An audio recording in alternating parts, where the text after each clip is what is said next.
Hello everyone, it's great to have you back for another session with me Musaddiq Keswani.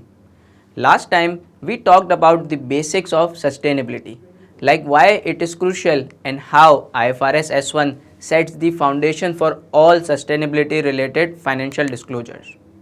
And I hope that you have watched both of our previous lecture and therefore we all are on the same page for today's session. Moving forward, today we are going to understand the next big thing, which is IFRS S2 climate related disclosures. Now, if you have been following the news, you know that climate risk is making the headlines. Like for real, investors, regulators, like everyone is paying attention to climate change. So, it's no surprise that why International Sustainability Standards Board ISSB has issued IFRS S2, a standard dedicated solely to climate related risk and opportunities. This standard is like a magnifying glass, zooming in how climate issues can impact companies' financial health.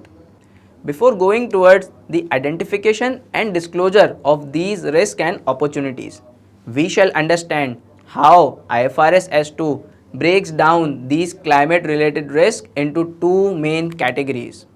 Number 1, climate related physical risk, and number 2, climate related transition risk. Let's further discuss these categories to see what they really mean. So, our first type is climate related physical risk.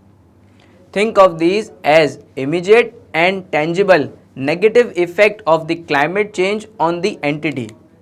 IFRS S2 splits it into further two categories, acute risk and chronic risk. You don't need to worry, I will explain both of them to you. So, to understand acute risk, imagine like you own a factory and one day a massive flood hits your factory. It halts your production and causes major damages. This is what acute risks are like. They are caused by specific events which are sudden, costly, unexpected and one-off in nature. Other examples of acute risk can be wildfire, hurricanes and tsunamis. These risks can disrupt supply chains, delay projects and drive up the cost. It's like nature throwing a surprise party which is not of a good kind. The other type of physical risk is chronic risk. These risks arise from the permanent changes in business environment due to climate change. These changes does not occur fortnightly. They occur over the period and have the long-term impact on business environment. Let me give you few examples of such climate changes. These can be rising sea levels or increasing average temperature, poor farming conditions, and now we will link these climate changes with risk arising due to climate changes. For example, for business, there is a risk that a continuous dry weather could mess up the agriculture supply chain, or increasing heat wave might shoot up your cooling cost. See, both of them can result in disruption of operation, increase your cost, and at extreme, due to non-availability of key supplies or increased cost, there is also a risk that business might become non-viable due to continuous losses and ultimately business will crash or become a failure.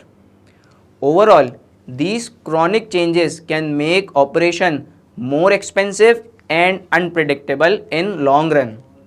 And this will also increase your insurance cost due to increased climate risk and unpredictability.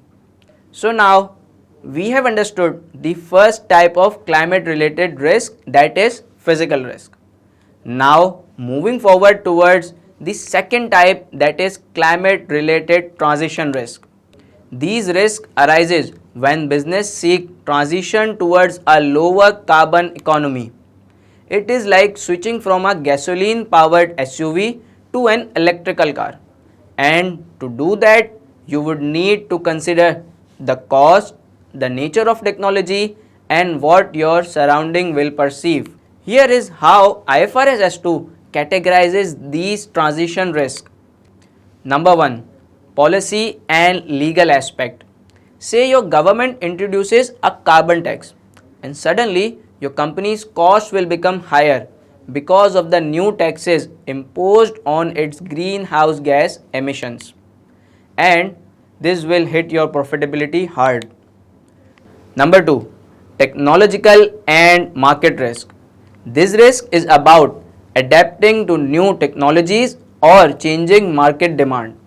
Adopting to these can be very expensive and risky at the same time, because changes are always new and challenging, as not everyone can navigate through transition phase smoothly.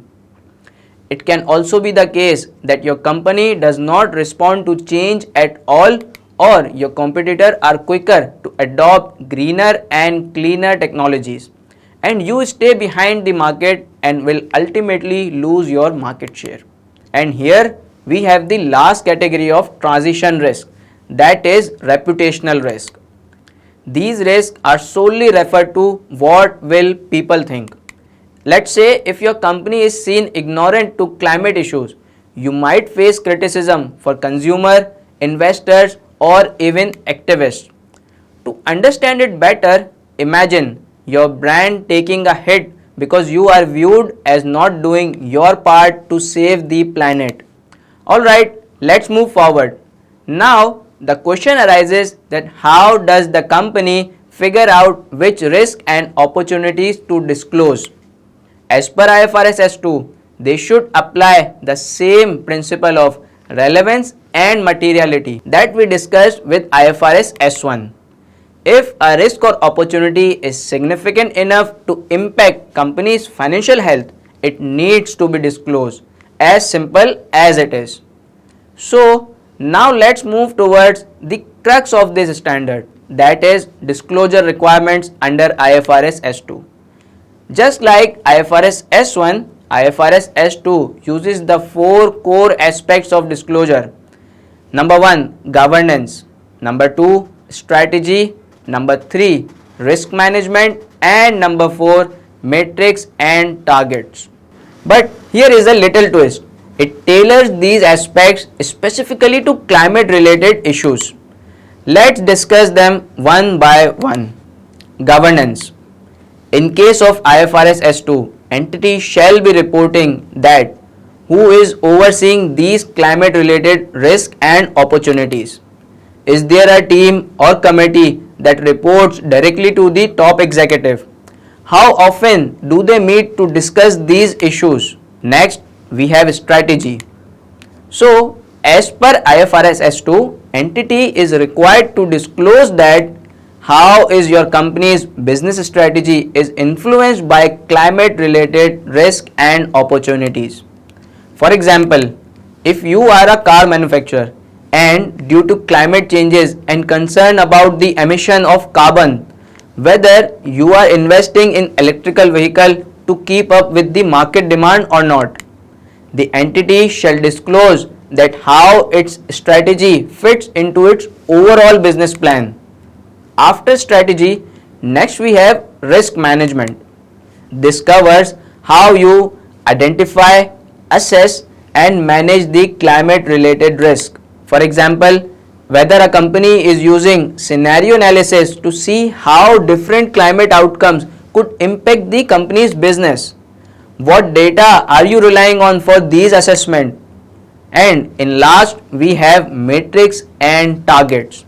This is where you show your work, like what are your climate related targets, how much you are investing in renewable energy, how are you tracking your progress towards reducing the carbon footprint. It is like a report card for your climate efforts.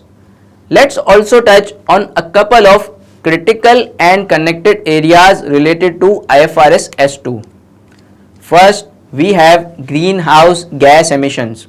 When you are reporting about carbon emission, you should break them down into three scopes: scope 1, 2 and 3. So, let's understand how emissions are broken down into three scopes. Scope 1, These are direct greenhouse gas emission from the sources that are owned or controlled by the company. Scope 2. These are indirect greenhouse gas emission from purchased energy including electricity, steam, heating and cooling. Scope 3. These are other indirect greenhouse gas emissions not covered in Scope 2 and they occur from the value chain of the reporting entity. These are often more challenging to measure and manage due to their extensive and varied sources. An entity shall bifurcate greenhouse gas emission into these three scopes in its sustainability disclosures. Next, we have observed that S1 and S2 have some common areas as both of them are sustainability standards with identical disclosure criteria across the four aspects of governance, strategy, risk management and metrics and targets. So let us quickly discuss the interconnectivity of IFRS S1 and S2. See my friends, these standards aren't meant to work in the isolation. They are like two pieces of puzzle that fits together to create a complete picture of sustainability and climate related reporting. The goal is to integrate the disclosure wherever possible so that there is no repetition of information and provide a clear and comprehensive report.